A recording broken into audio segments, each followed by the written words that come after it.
In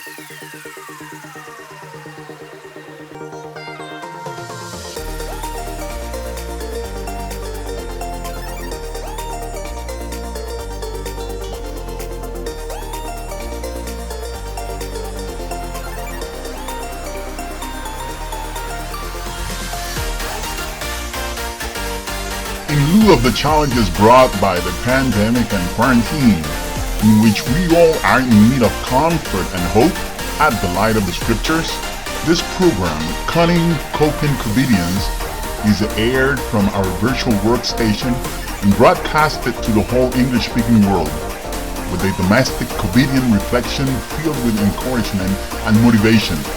Ladies and gentlemen, I give to you Dr. Juan J. Binet. Hello folks!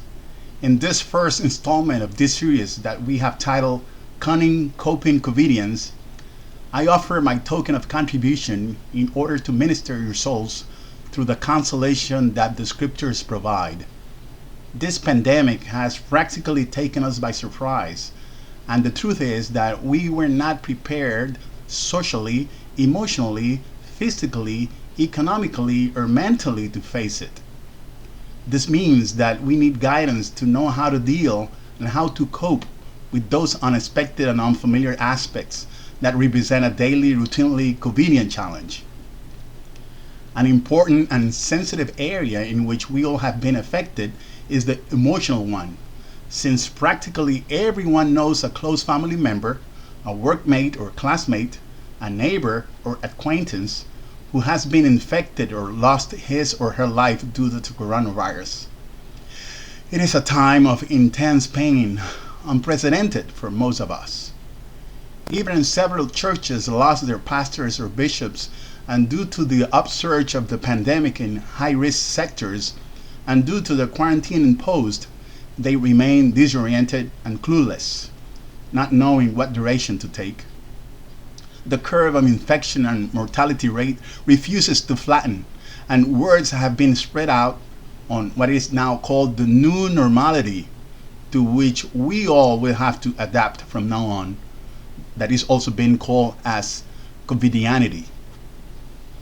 One of our greatest challenges in these difficult times, especially for those that don't have a firm, solid foundation in Christian values, is to learn how to cope. Coping requires cunning, and this is the reason why we came up with this title for this series, Cunning Coping Covidians. In other words, we need wisdom from up high so that we can capitalize it through our God's-given talents and cleverness to face trials and tribulations and become resilient against all odd circumstances, thus becoming cunning coping covidians. Now, let's get this straight. We can't cope unless we have someone right behind us getting our back, someone next to us accompanying us, and someone in front of us protecting us as a shield. Jesus does these three things for us. He wants us to allow Him to do exactly that for us in these moments when we need of His presence the most. He offers us His closeness, His warmth, His companionship, His friendship, His comfort, and His protection all at once.